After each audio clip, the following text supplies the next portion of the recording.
So this example is like problem number 5 in the week 5 Excel. We're doing a pilot study here on a new diabetes medication.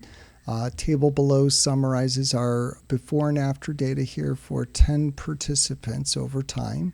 So the first participant had before reading of 145, after 6 weeks on the drug 144, second participant before and after, third, etc.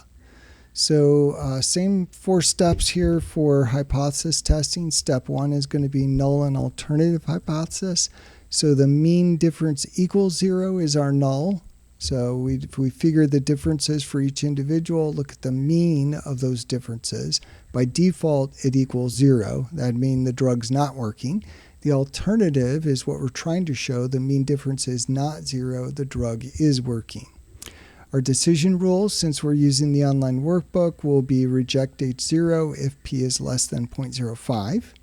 Step 3, compute the test statistic or p-value. So that's where the workbook comes in. So here we've got the hypothesis testing procedure workbook. We're using the tab test for MD, which is mean of differences. Our level of significance is already at 5%, and our mean difference is 0. That's referring to this 0 in the null hypothesis. And then we just want to delete their data here. And we want to go ahead and copy our data and paste it in there.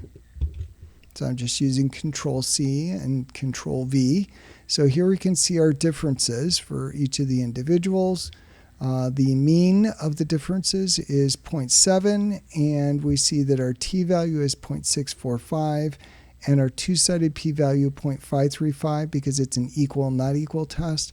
That's bigger than 0.05. So that's meaning that this difference here, not significant. So here our t-value, that was the 0.645. And then our p-value here was 0.535, which was greater than 0.05.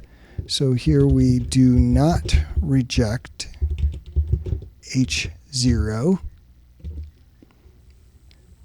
And state our conclusion. So our conclusion then is going to be that there is no significant difference. The drug is not working.